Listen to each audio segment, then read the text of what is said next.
I lifted my glass because everyone else did. Amanda said, "To freedom and to finally telling the truth."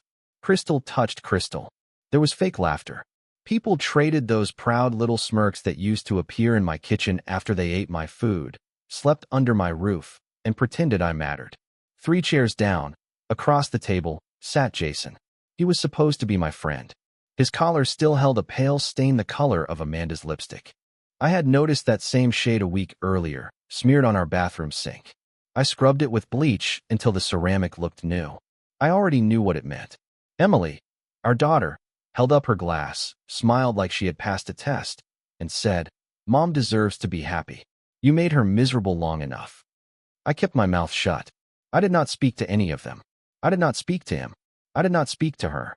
I drained the last swallow of my scotch, set the glass down, wiped my lips slow, and said in a voice so steady it surprised me, "You will all get what you have earned. I give you my word." The line sailed right past them. They were too busy toasting the man who would replace me, too high on the rush of betrayal dressed up as liberation. That was the last time I would ever sit at that table with them. That night I left. No shouting. No scene. I zipped a duffel bag, took a spare set of keys, and stood for one more minute in front of the family photos she had not taken down yet. Those pictures were bigger liars than any person in the room. I moved into the small guest house I had renovated last year as a side project. She called it a waste of time back then. "No one is ever going to use it," she had laughed. Now it had a tenant. Me, the man she underestimated. At 8:06 in the morning, I filed for divorce. My attorney had the paperwork ready. We had been drafting it since the first night. She worked late, came home with her blouse buttoned wrong, and wore a perfume she never wore around me. I am not a fool. I only pretended to be one long enough for them to look down on me. She did not notice I was gone until the middle of the day. I know because I had disabled the security alerts. I left the door locked the same, but I kept the electronic key fob. At 3:12 in the afternoon, she texted, "Where are you? Did you go sulk somewhere again?" No punctuation, no concern, just annoyance. I sent back a single thing. The tracking number for the divorce packet her lawyer would receive by courier within the hour. Some of you listening might think I should have blown up, thrown a chair, yelled across the table. Here is the truth. You do that when you still want them to see you. I did not. Not anymore. I wanted them to feel me, but only when it was too late. And yes, a lot of people hear stories like this and never support the storyteller. If you are one of the folks who wants more people to hear what follows, subscribe and share. It matters more than you think, and it tells the team to keep going. Now, back to the night I walked out. I knew the second I closed that door that I had been preparing longer than they had been scheming. Every time she tossed me a signature just to get a task over with. Every time she waved off a trust update without reading it. Every clause in every contract she rolled her eyes at. He is just overthinking. I had kept records. I had woven the net. The spider, that would be me, stepped out free while they celebrated inside the web. The hardest part was Emily's face. There was no pity, no guilt, only amusement, like she had earned her stripes by choosing her mother's side. She leaned back in her chair and sipped wine she was not old enough to drink, then said it again. "You should be happy for her, Dad. She was miserable with you." Candlelight flickered on her cheekbones. I thought, you used to be my greatest joy. Now you are repeating your mother's pride, turned up loud by youth and those little quotes you find on Instagram. That night, I removed Emily's name from the trust draft. Quietly, no hesitation. I stared at the page for one full minute, then blacked out her line even though it had been written in ink. I replaced it with something permanent, a clause. It said conduct matters. Love had died a long time ago. Respect, however, is enforceable. Amanda told her friends over wine and arugula salad that I just walked away like a dog off its leash. No pushback, no last speech, no begging. Someone clinked a glass and said, "Well, that was easy." Amanda grinned. A big, showy grin, like she had won a custody battle she had not even earned. "He could not handle the truth," she said. "He just left." She did not understand. I did not walk away. I walked ahead. The next day, her lawyer sent a demand letter. Not a gentle question. Not an opening to negotiate. A list. Bold items. Our client requests sole ownership of the primary residence. It began. Then it rolled on. Alimony figures, division of vehicles, spousal maintenance for emotional damages, control of the shared passive income assets. the beach rentals, the downtown duplex, and my pension portfolio. Like they were building a plate at an all-you-can-eat buffet. The letter they received back from my side was not emotional. No threats. No sarcasm. One page, single-spaced, printed on heavy off-white paper. No firm logo. No slogan. Just a name at the top, Robert James Harlow. No one on her side recognized it. No profile on LinkedIn. No Facebook. No glossy website with a smiling Meet Our Team section. Only a signature and a watermark seal at the bottom. Robert does not post on Twitter. Robert does not tweet. Robert executes. He has been my attorney for 17 years. More important than that, he is the executor of the estate I inherited from my grandfather. The one Amanda and I never discussed. The one I never added her name to. She once called it that boring legacy stuff and waved away every offer to learn about it. You can be the estate nerd, she told me. Fine by me. She laughed while she signed the tax forms I put in front of her without reading a single line. That trust holds 7 properties, a stake in renewable energy, and partial ownership in a holding company that lives off infrastructure grants. On paper, I looked like a mid-level civil engineer with a neat pension. In reality, the estate's cash flow could quietly finance a congressional campaign. She called all of it community wealth, as if she had built even one nail of it. As if arriving late to foundation galas in a rented dress and giving a 2-minute speech made her a stakeholder. She believed marriage gave her automatic access. That belief is about to age badly. Robert's letter laid it out. All relevant assets under the Wellington Trust are non-marital, predate both the union and cohabitation, and remain bound by the irrevocable governance of the executor's clause. As such, those assets are exempt from community property division under the 2006 amendments. She read that line 3 times before calling her lawyer in a panic. They asked for clarification. Robert sent over a spreadsheet, 97 pages, mapping property flows, shell incorporations, grantor lineages, and notarized logs reaching back to 1989. Every entry was time-stamped, cross-referenced, and supported by tax records. My wife had never seen that spreadsheet because she never asked. She only noticed the beach vacations and the bottle service. She saw outcomes, not origins. Her lawyer called mine and tried to open a negotiation. Robert was courteous and firm. "You are welcome to proceed with your filing," he said. "But understand that your client is dealing with an individual who signed away rights to every relevant channel years ago, willingly and with full legal awareness." She did not know that either. The boring paperwork she mocked 2 years ago, when I asked her to sign Form G12, A for Trust Succession Planning, was not boring at all. It was the trigger.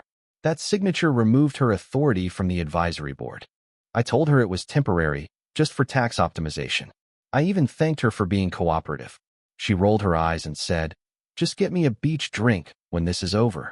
Now the beach house is not hers. It never was. They tried to argue that some assets were commingled. Robert did not flinch. "Show me the documentation. Show me where funds were transferred from marital accounts into restricted estate pools." They could not, because she never contributed. Not 1 cent. The foundation paid her credit cards for charity events. She thought that meant it was hers. She mistook access for ownership. Smugness turned to silence. The shift did not come with fireworks. There was no courtroom drama. It was a slow, creeping awareness that the man she betrayed was not reacting. He was executing. She showed up without warning. No knock, just the jangle of a key she had forgotten to return. The door creaked open, and there she stood in oversized sunglasses and a trench coat, like she was doing me a favor by showing up at all. She barely looked around the guest house where I was staying. She sniffed the air like she expected it to smell like mildew and regret. "Nice," she said, with that same sarcastic tilt she learned from her mother. "Minimalist, I guess." I set my coffee down. I did not offer her any. I did not ask why she came. I waited. She sat across from me like it was a job interview she planned to ace with pure confidence. Legs crossed, arms folded. She blew air through her nose and said, "Look, I did not come here to argue. I just think it is sad that you are throwing everything away because of one mistake." I did not blink. I watched my daughter repeat words she did not come up with on her own. She pressed on. "You should be grateful she stayed with you as long as she did. Dad, seriously, you have always been, closed off, distant. Mom gave you everything she had. She gave me everything, I repeated. She nodded, sure of herself. She built your life with you. I let a small smile slip. No. She watched it and sometimes decorated it. But build it? No. She rolled her eyes so hard her neck gave a little crack. Okay, you want credit? Great. Congratulations. You built something. That does not mean you get to punish everyone because your ego is bruised. I did not answer right away. I leaned forward, folded my hands, and looked her straight in the eyes. I changed my will last week. She scoffed on reflex. Sure, Dad. I mean it. Yeah, okay. You were in it, I said slowly. Not anymore. That wiped the grin off her face. She blinked twice and shifted in her chair. What are you talking about? I mean, you were a beneficiary. Not anymore. That is what I am talking about. The silence that followed was heavy. Not explosive. Not angry. Cold. The kind of silence where realization seeps in like water under a locked door. She leaned back. You are kidding. No, you would really do that over this? I did not move. You told me I should be grateful that your mother cheated on me. You toasted their affair like it was a wedding announcement. And now you want to talk things out. That was your talk. She stood up. You do not mean it. You should assume I do. Tell your mother the trust revision is already filed. Tell her the only person authorized to reverse it is Robert James Harlow. She froze mid-step. That odd old guy, she said. Executor of the Wellington estate. The one you droned on about at that dull Christmas dinner 2 years ago. The one I tuned out while I scrolled my phone. She stared at me. You are cutting me out completely? Conduct clause, I said. Look it up. I wrote it myself. Robert filed it. It is clean, airtight, and cannot be undone unless I sign an appeal, which I will not. Her face shifted then. Not anger, confusion, like someone told her gravity was optional and she jumped too hard. I am still your daughter, she whispered, as if that alone should tip the scales. You are, I said. But you picked a side. I respect your choice. I just do not owe you rewards for it. She did not slam the door on her way out. That would have taken conviction. She eased it closed like she hoped I would call her back. I did not, because that was not a warning. It was a verdict. The first time they tried to freeze one of the accounts, the request bounced back stamped in red, non-marital asset, trustee oversight only. That put the first crack in their smiles. Her lead attorney, Kessler, a suit who wore power ties and talked like he was auditioning for a crime drama, brushed it off as a clerical hiccup. These things happen, he told her. They forget to update status after filing. But I could already see his posture stiffen, a shade more rigid, a notch less sure. They took another swing, aiming at a property she swore we owned together. The lake house in Winsley Bay. She loved that place, took photographs on the dock, hosted her book club there while I was out of town, called it our retreat. But the deed did not list our names. It said, Everfield Legacy Trust, Subholder B7. Trustee, Robert James Harlow. Who in the world is Robert James Harlow? She snapped at her team. She had met him twice and called him the estate nerd with funeral energy. That was back when she thought he was a glorified accountant. Now she learned that Robert did not just balance the books, he held the locks. Every demand her attorneys filed came back with the same message in different words. This property is held in a trust that predates the marital union. This asset is governed by an executor and sits outside family court jurisdiction. Claim denied under Section 3.2 of the Governance Clause. Kessler started to sweat. They sent paralegals digging for commingling, combing through bank records, hoping to prove we used marital funds to maintain or improve the assets. They found nothing. Not a single dollar from our joint account ever entered the trusts. I never allowed it. Everything was structured through limited liability companies, some owned by parent holding groups registered in different states, others offshore. Fully compliant, fully legal, and fully out of reach. I began building that framework long before she grew bored of monogamy. She laughed back when I told her I was restructuring after my father passed. You act like you were some oil baron, she said. We live in the suburbs. Right, I said. And oil does not park itself in the driveway. The breakpoint came on a Tuesday. Kessler paced during a video call, flipping through printouts like the pages might rearrange themselves into a miracle. There has got to be a back door, he muttered. There is not, I said, though I was not even in the meeting. Robert was. He stayed calm and steady, with the patience of a man who has already outlived 2 probate judges and half a Senate committee. She finally asked the question that should have been asked years earlier. How is this even legal? Robert did not look up from his tablet. Because you never asked what he owned, he said. You only asked what you could take. Silence stretched, long enough to sting. I imagine that was the moment she realized that, while she spent weekends with Jason and complained that I was always at the office, I was signing things. Not romantic letters. Not angry texts. Documents. Deeds. Contracts. Paper with real signatures and consequences you cannot roll back. She once said, I do not need to understand the financial stuff. That is your thing. I agreed. It was my thing, and now it was not hers. Her attorney finally said it out loud. Most of what we assumed was joint is not even reachable. They tried the fairness angle next, that the division was lopsided, that no spouse should walk away with so little after so many years. Robert did not blink. He repeated the line that would anchor their unraveling. He did not hide assets. He built them in places you chose not to look. The room went quiet, because you cannot fight a map you never knew existed. She had already started calling the place her beach house. Not the family house. Not my father's place that became mine. Hers. In messages to friends, she called it the wedding spot. On Instagram, she posted a shot of the dock with the caption, "Cannot wait to say I do right here," followed by a ring emoji, a water wave, the whole thing. She never asked, never confirmed, just assumed. It made sense in her head. The house had been part of every summer she remembered. Sunburns, long afternoons on the water, sea ray rides, and old VHS tapes in the den. When Emily was 16, I let her bring a few friends to the lake place for the first time. At 18, she started calling it her safe spot.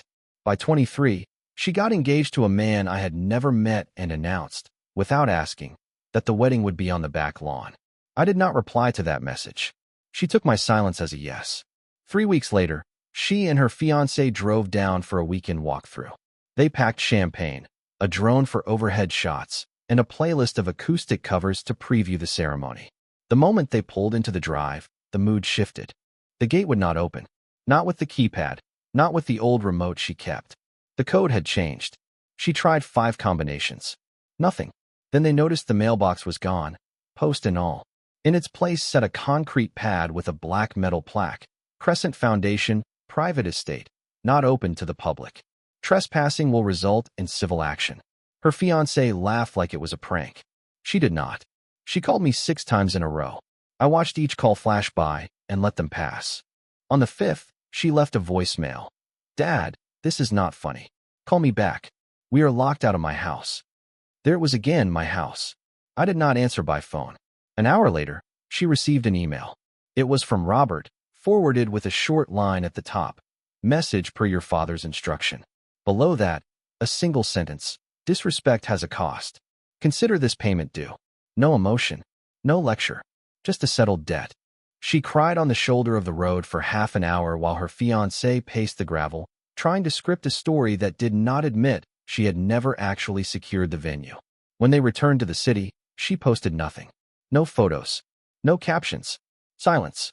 What she did not know was that I had formed the Crescent Foundation 2 years earlier. It started as a genuine philanthropic arm, scholarships and coastal preservation, but it had a second job, a clean home for certain properties I did not want tangled in family fights. Once the divorce was filed, Robert triggered Clause 8.4c, which allowed immediate reassignment of property to the foundation if a listed family member breached the respect and conduct provision tied to public statements or actions that could damage legacy assets. She tripped that wire herself, on video no less, bragging that she would cut him out of everything once mom gets the house. A friend recorded it. It slid through a group chat. Someone forwarded it. I did not ask who. It did not matter. One sentence was enough. Robert filed the papers the next morning. The locks were changed. Utilities restructured. Tax identification transferred. Ownership revoked. She called her mother in a panic. Her mother called me and screamed. I did not answer either call because they never understood the main point. Legacy is not only money. It is memory. It is the stories that run along property lines and bloodlines. The moment they treated both like trash, they disqualified themselves from inheriting either. It was not revenge. It was correction. Then came the scene at her attorney's office. Kessler never barged, ever. Not during strategy sessions, not during divorce prep, not even when her mother had a health scare mid-deposition. That morning, He threw the glass door open in the middle of a conference and nearly toppled the assistant's coffee tray. His face was pale, eyes too wide, jaw tight like he had bitten a live wire. Emily was mid-sentence, laying out next steps for her litigation team. Designer heels tipped on the edge of her desk, latte in hand. That smooth fake calm you see in commercials. He charged in. She frowned. Kessler, we are in the middle of. He cut her off with 4 words that iced the room. Do you know who rewrote his will? She blinked. What are you talking about? He did not wait for her to stand. He reached into his briefcase, pulled a thick-bound folder, and tossed it onto her desk. It hit with a hollow thump that made the woman beside her flinch. That, he said, pointing, is what he filed last week with Robert and with the county. She picked it up slowly, thumbing through cream-colored pages like they were printed in another language. The cover page did the talking. Last will and testament of Mark D. Walker, filed and witnessed, revision 3, dated April 18th, effective immediately upon filing. Her name was not there. Neither was my daughter's. Neither were her siblings or her elderly mother who used to rely on me for medical costs. Instead, one clean list of beneficiaries sat on the page: Crescent Foundation, Montrose Scholarship Endowment, Atwood Veterans Housing Legacy Conduct Panel, as overseen by Executor Robert James Harlow. Under executor rights sat a clause she had never seen. It granted Robert sole discretion to release or deny funds from residual estate channels based on merit, need, and observed conduct consistent with the stated legacy ethics of the deceased. She slammed the document closed. This cannot be legal. Kessler let out a short, humorless laugh. You signed the foundational structure 3 years ago during tax consolidation. Remember? Her mind scrambled. She did remember signing something, some dull trust reallocation packet. She had been in a rush, late for a hair appointment, called it nerd stuff, and waved him off when he tried to explain the terms.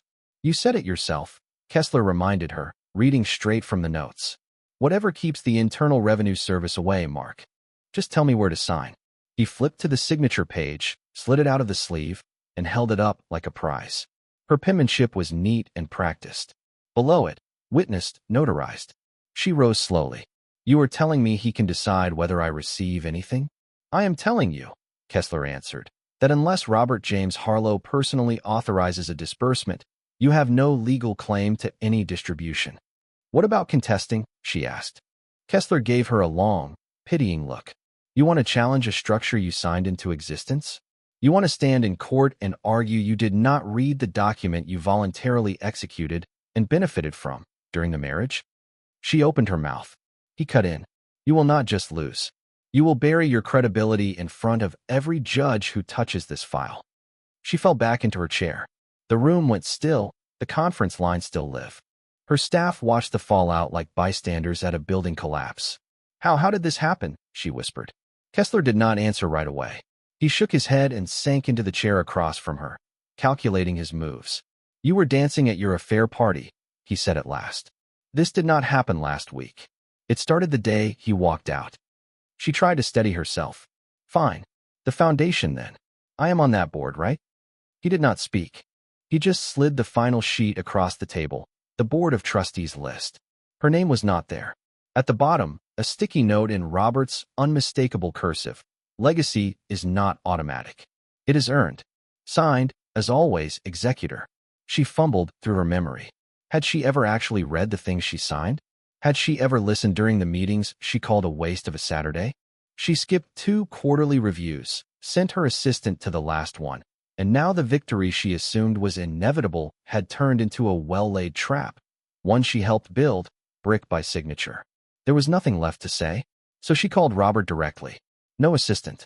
No appointment. A raw, impulsive call in the middle of the night. She did not even let him finish his greeting, Robert James Harlow, before she exploded. How dare you cut me out of my own husband's legacy? Who do you think you are? He waited, as he always did, letting the storm pass. Then he sighed like a man interrupted mid-crossword. I think I am the man you once called a walking spreadsheet, he said. And I am the executor of an estate you neglected in favor of cocktail parties and betrayal. So let us keep the theater short. You think this is ethical? She hissed. No, he said evenly. I think it is clean. She laughed, sharp and bitter. So this is revenge. You and Mark cooked this up to punish me. Revenge. He almost sounded amused. This is not revenge. This is estate hygiene. Silence. You misunderstood wealth, he went on. You treated it like access. But access is not ownership, and ownership is not legacy. What you had, Mrs. Walker, was proximity. What you lost is permanence. She pivoted. You were cutting off my daughter too. For what? Defending her mother. Robert did not raise his voice. Your daughter made public remarks about destroying the estate after the divorce. She used the phrase clean him out twice. That alone triggers clause 9.2. She did not mean it. She meant it enough to say it, record it, and share it. So unless you wish to trigger a full reallocation clause, I suggest you inform her that any legal challenge or public slander will result in complete disinheritance with no possibility of appeal. She slammed her hand on the desk. You think you were scaring me? No, Robert said, calm as ever. I think you are finally realizing you never held the cards. You were simply loud enough to drown out the people who did. The call ended. But that was not the worst of it. The worst came when Emily, furious and embarrassed, tried to rally the extended family. She reached out to cousins, aunts, even my goddaughter, urging them to join her in contesting the will. She called it a legacy theft. The silence that followed was deafening. One cousin replied with a single line, I tread carefully. The board knows everything. Another said nothing at all and forwarded her message to Robert's office. Within a day, Emily's name moved from probationary consideration to no future eligibility. She did not know that some of those cousins had stood by me quietly during the worst of the split. One had overheard her mocking my boring estate hobby at a fundraiser. Others had simply watched and remembered who showed up when the marriage fell apart and who danced on its grave. They were named. She was not. Not because they were better people, but because they did not weaponize betrayal and call it empowerment. That weekend, she tried one more play, a group message to the family chat titled, He is dividing us on purpose. The words were frantic, a rallying cry she thought would spark unity. Only 2 replies came in. One person left the group immediately after. The other sent a thumbs-up emoji and never wrote again. The rest stayed quiet. Because loyalty does not shout. It does not need to be loud. It moves quietly, on purpose, and, when it has to, permanently. That night, Emily looked at her mother and asked, Why is nobody standing with us? For the first time since all this began, Amanda did not have an answer. When people feel the walls closing in, they usually try one last thing.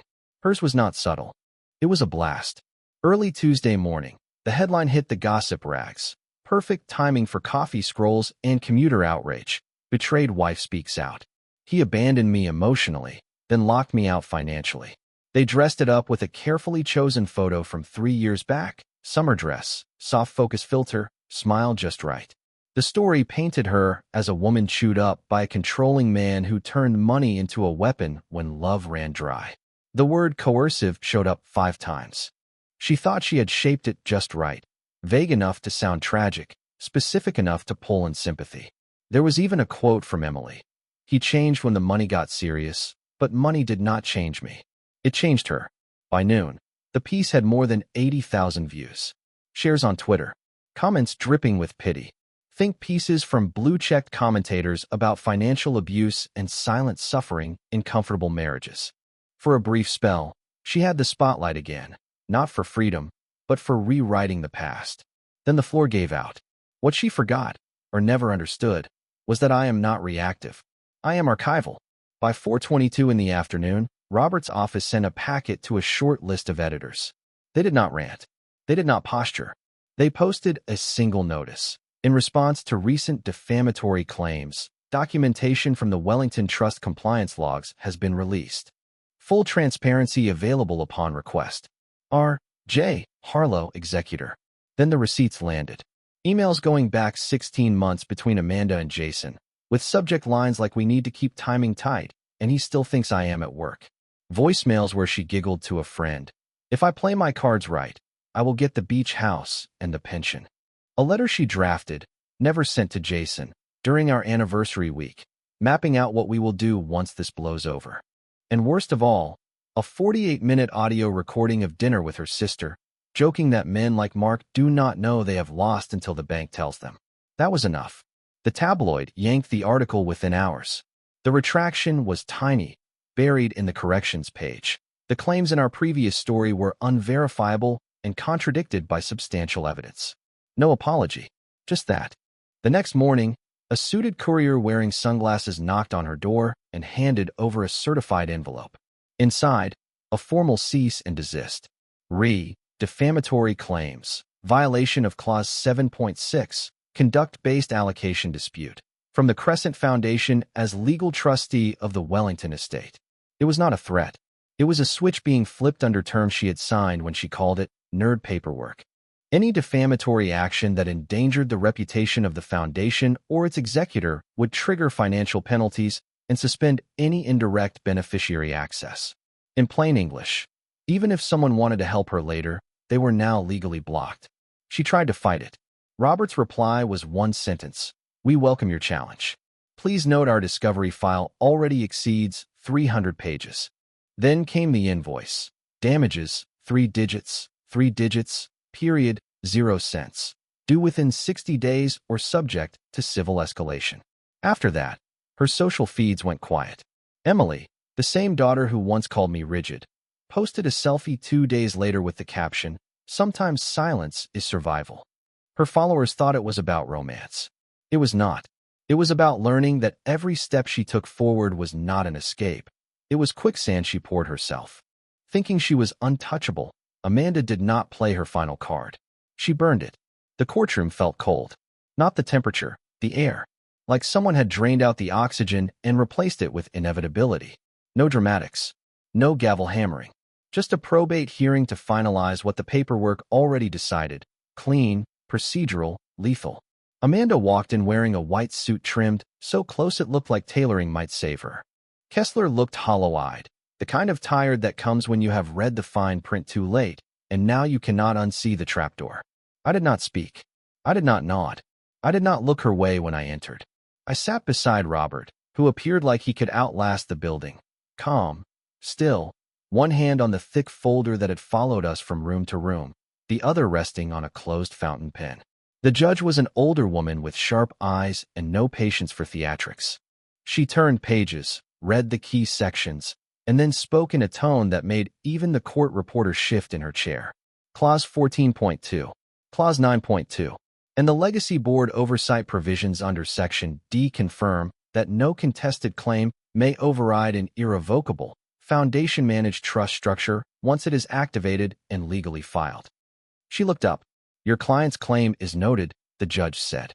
It is also denied. Kessler half rose, ready to object, then thought better of it. He leaned toward Amanda and whispered something only she could hear. Her chin tipped up like she meant to speak. Nothing came. She blinked, swallowed, tried again. Her lips moved, but there was only a thin squeak of breath that broke in the middle. That was the break point. Not a ruling on paper, her. Months of posing, the planted article, the quiet favors she tried to pull through old friends. Everything folded in that hush. Because this was not a man denying her. It was the structure, the very system she had helped ratify. The same documents she once joked she signed just to shut him up. The judge turned a page. The Foundation's documentation is comprehensive, time-stamped, notarized, and supported by independent audits. The asset division stands. The remainder falls outside this court's jurisdiction. Translation for anyone listening. It is over. Across the aisle, I adjusted my watch. That was it. No gloating. No smile. Just a man counting down a formality. Amanda finally turned my way, maybe to plead, maybe just to find some trace of the life we used to share. I did not look back. Robert stood, handed a final set of filings to the clerk, nodded once to the bench, and walked out with the same quiet he walked in with. Kessler packed up without a word. He did not touch her, did not comfort her. He slid over the last packet. Receipts for fees, a summary of judgments, a single closing line. Your representation is concluded as of today. She stayed standing in a room that did not echo, in front of a bench that offered no sympathy, watching the door hiss shut behind the man she used to claim. The envelope arrived later, plain as can be. No wax seal, no court stamp. Just her name, typed clean, too impersonal to feel kind, too precise to ignore. She hesitated. For weeks after the hearing, she had clung to the idea of a back door. Maybe a cousin could challenge a clause. Maybe an old trustee had a grudge against Robert. She even floated an appeal to the foundation board, until she learned her name was flagged under non-eligible conduct clause breach. She told herself it was a mistake. Someone would see her side. Then she opened the envelope. Inside was one sheet, thick ivory paper, folded once. Clipped to the top was a copy of her own signature. Crisp. Dated. Notarized. December 17th, 3 years ago, the day she signed what I had called the family streamlining packet. She never even took off her sunglasses in that meeting. She was late for a friend's engagement brunch, touching up lipstick, and she said, "Whatever keeps the tax man off our backs, babe." I smiled and said nothing. She did not know I filed that exact signature under an irrevocable estate directive, conduct trigger contingency. Beneath the signature, in Robert's exact, mechanical prose, "You did not lose what was his. You lost what could have been yours." There was a deliberate space after that sentence, a breath built into the paper. Below it, in dark ink, unmistakably mine. "You grinned when you cheered your affair." I smiled when the documents locked. She read it once, and her stomach knotted. She read it again, and her chest tightened. On the third pass, her throat went dry. It was not angry. It was not bitter. It was not even cold. It was finished, the kind of finality that does not slam a door. It erases the hallway. She set the page on the table, but it did not feel like setting down paper. It felt like placing a mirror. In that quiet she could see it. Every moment she could have chosen differently. Every chance to learn what I was building. Every eye roll when I mentioned the trust. Every insult she let our daughter toss without correction. Every toast she raised to her own betrayal. She mistook my stillness for weakness. She read my silence as the absence of a plan. She forgot the boring man was the same man who quietly moved an entire fortune beyond her reach before she realized there was a race. There was no one left to call. No public relations spin to push. No cousin to rally. No lawyer willing to try again. Only that letter, that signature, and the truth that the thing she destroyed was not only a marriage or a bank balance or a reputation. It was her future. She stared at the page until dusk. The words did not change, and nothing else would either.